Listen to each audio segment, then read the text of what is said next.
Hello, Algebra 2 online students for Bell. I have this assignment here, the function notation for you. And this could be for students that I think were absent in class also. I think this is how she's, having you guys make up if you missed this October 16th in class. They had similar things around the classroom. Just so you know, this equation could be shown like this, the function of x.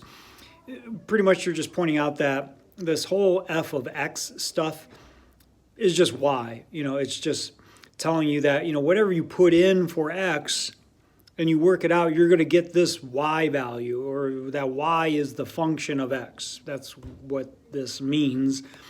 And so this is read as the function of x equals 2x minus 8. So whatever the function of x, whatever input, the independent variable that you put in there, you'll get the dependent variable, the y, in other words. So I'm going to take you through the odd ones. Go ahead and try the even ones on your own. And one thing I want to do is I want to show you, like on a calculator, how to put this on a calculator so that you don't have to like redo it every time. So if I, on a calculator, can put this value in parentheses, that value of x plus 7, now this one is easy, so I guess you probably wouldn't need to do this, but so I'll show you on the next one. So the value of x becomes 5. So when the value of x is 5, the input is 5, well, 5 plus 7, the output, or the dependent variable, the y, is 12. When it's negative 1, the output is 6. When the input is negative 3, the output is 4. Okay, so there's those three. This one, I have 2/3 of 1, or negative 3. Negative 3 is my first x value. So sometimes they use different letters like f of x. Notice that they're using h of x. It's all the same thing. It's just, substituting the value of x in, okay?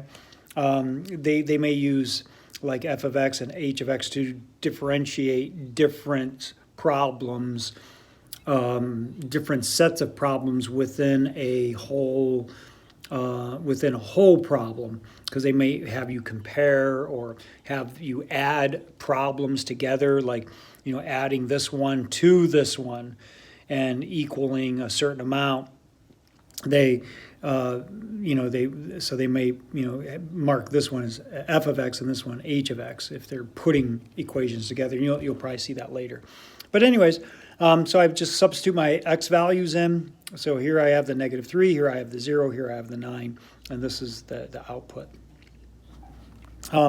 Here, and this, I could show you on this one. So if I put in the problem, the calculator thing is what I'm going to show you. So if I put, the x value in parentheses, I just have to go in and change the parentheses each time when I'm doing this. So 3, so I type it in like this, 3, and then it's times the x. See, it's right next to the x, so that means multiplication. So times, the first value is negative 4. So I type in negative 4, and I put back parentheses, and I square it, and plus 7. Okay, and I hit equals, and I get 55, right? So I get 55. So now, instead of me redoing the whole dang problem, I could just go back, use the back button, and change it to a 2. You guys probably already know this, but if you don't, it will be helpful. That'll be 19.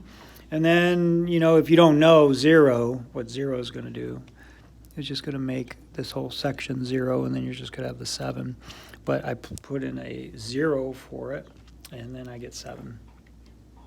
So that helps, especially when you get to like numbers, especially when you get to number 9.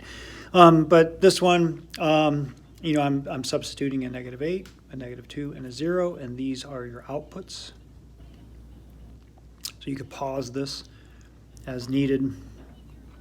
This one really helps because you could put both sets of parentheses in your calculator and then just go back and change what you have in parentheses. You know, change it from a -8 to a -5 to a -2. And oh, and I didn't do these. So I forgot I was in a classroom and I was with the substitute and I didn't even crank these out. I didn't have a calculator with me at the time. So let me do these while I'm talking. So the first one would be 87. I think I put everything in there okay. Then I'm going to go back and go in parentheses, change this to a 5. Change the other one. You got to do both of them. Don't forget, you know, wherever you see the X, change it. And then this one becomes 21. And then this one would become 2. So I go back and change that to a 2.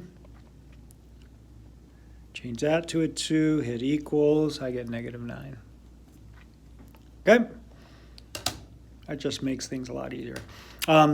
So this one we have archaeologists, anthropologists, use the length of certain bones of human skeleton to estimate the height of living person.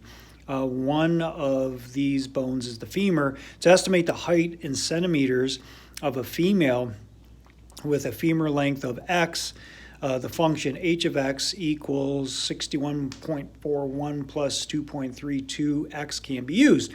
So we're just going to plug in, well, 46 is the length of the bone, the femur, 46 centimeters. So if I were to work that out, 61.41 plus the 2.32 times the 46, I get 168.13. So 168.13, and that's going to be centimeters. What does this mean? The woman is this tall, estimated. Female, yeah. So this female is estimated to be this tall. Okay, that 168.13 centimeters tall. Okay, I don't think you had to do number 12, but you know, when X is -4, pretty much on this, you know, weird looking graph, I don't think you have to do this one, but in case you do, when you go to -4 and go up, what's my Y value? What's the output? The output would be negative, or would be a +3. When the input was 0 for the X, my Y would be, the output would be 0.